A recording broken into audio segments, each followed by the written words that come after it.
Welcome to Module 1, Unity. This lesson is the core of all the lessons that you will receive because we're going to be talking about the unity of the family and the great attack that has been on the family historically.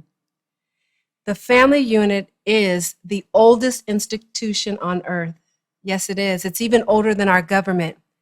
But yet there's little teaching on how to be effective in a family, how to maintain the unity, and most importantly, the significance of the family. The family dynamics play a big role in how families get along, how families function, and eventually the family's functioning bleeds out into our society, and we all become the victims or the benefactors of someone's family of origin. This is an important topic, and if you are watching, that means you are concerned about the family. That means that you are investing in the unity of the family.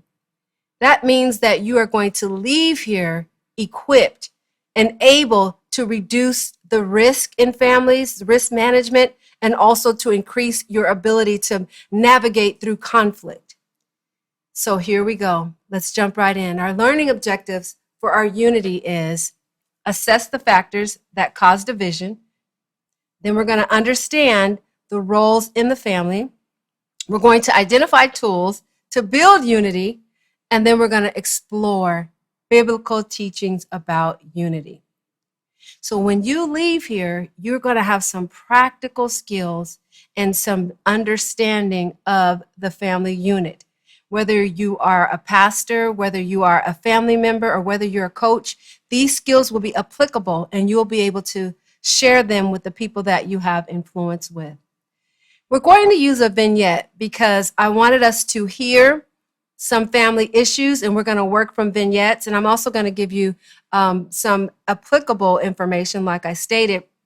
But I wanted to give a family example so that you can hear. Sometimes we learn better when we hear objectively what someone else is going through. And my goal is that eventually you'll hear something and it'll be like eureka or aha, because these are some of the same challenges that we encounter as family members.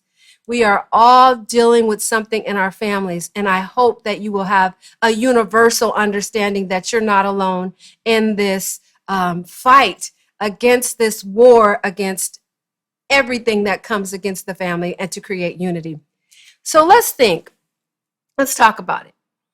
What makes a family a family? There are many ideas of family, and they're changing the roles daily. So we know that there can be a nuclear family, which is a mom and a dad. And we know that there can also be a blended family. And there are also variations. There's just been variations of alternative lifestyles. But for the purposes of this lesson, I'll be talking about two family types: single parents or married families, traditional husband and wife, or blended families. And within those blended families, what makes a family are family values, love, commitment, forgiveness, boundaries, and validation.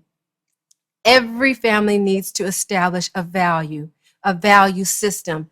And the value systems keep the family in good relationship, and it keeps the family in good moral health, and it keeps a legacy of interacting and what's important. It establishes the morality that the members will go on into the world and share with the society and our community. So core values are very important, and whether we establish them or not, families are replicating values that they learn in their home, whether it's drinking, smoking, domestic violence, whatever, poor communication.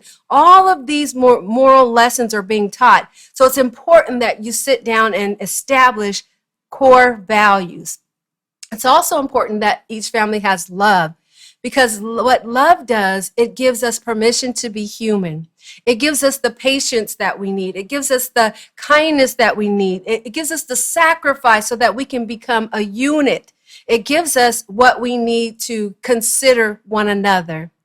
Love is an action word. It's not just an emotional feeling, but in the family, it is a necessary tool because it helps to endure suffering, times of misunderstanding, and it helps build one another.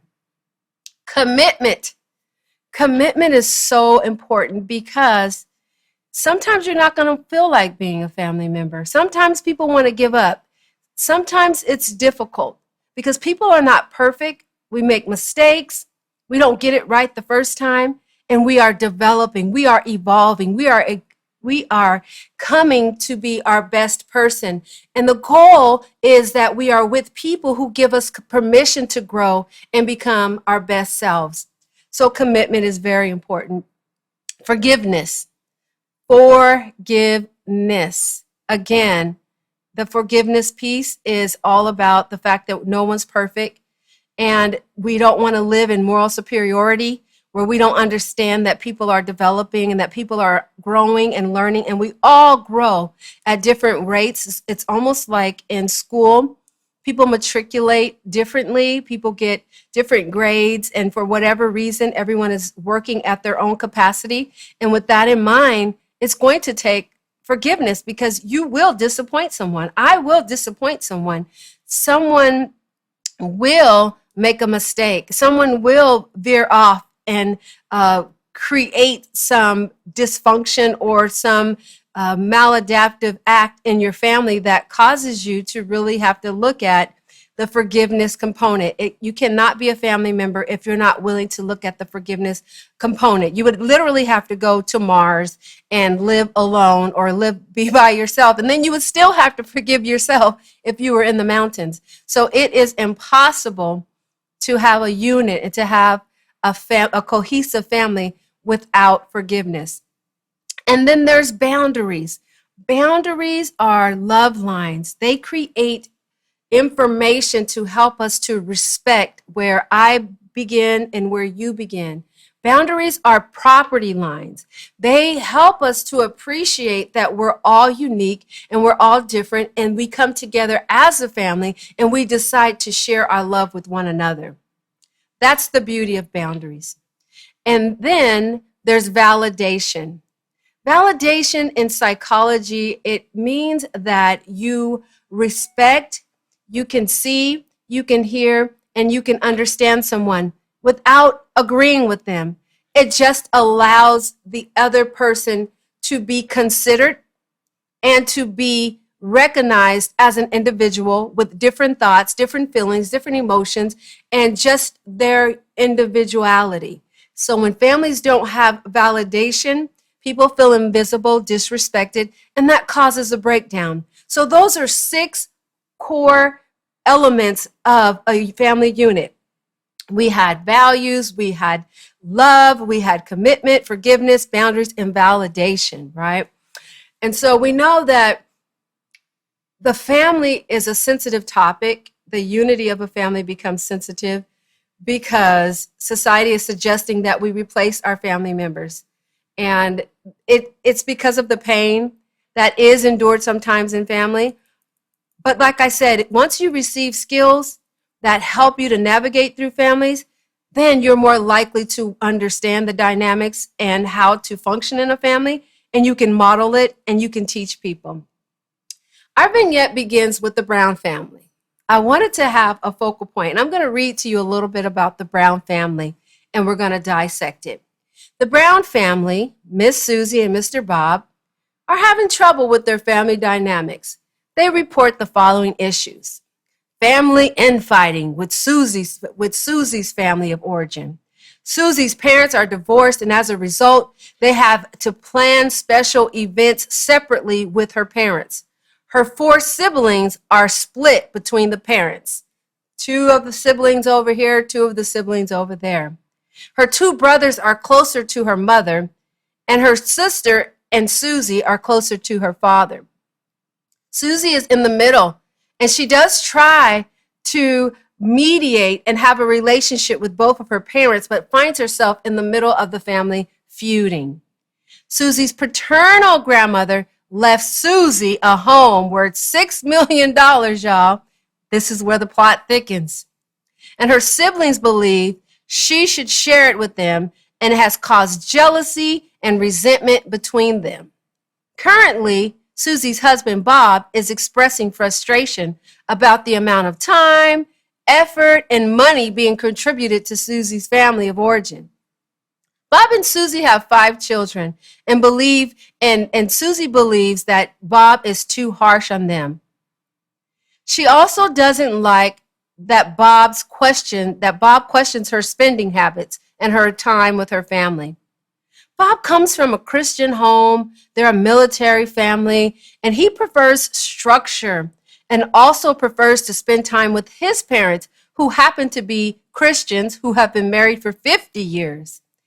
He and his 2 sisters get along well, but Susie has a difficult time with his family of origin. She feels judged and misunderstood when conflict arises with Bob. And when that happens, Susie threatens divorce. She threatens divorce and verbally attacks Bob until he shuts down and leaves the house. He refuses to see their pastor about their issues, although he's frustrated and he doesn't want to go see a therapist. Susie is usually too busy or too tired to do things that build stability in their family because she's devoting so much time and attention to managing and healing her family of origin, or she's volunteering time at the church. Bob is trying to ignore all of the dysfunction and frustration, but he is becoming exasperated. So in that story, some of the issues, if you were listening, that were really distinctive were the divorce, role confusion, triangulation. I'll explain to you what that means. Unhealthy attachment, generational patterns, jealousy with the inheritance, and lack of validation. One of the things that divorce does, it is something that cracks the foundation of the family.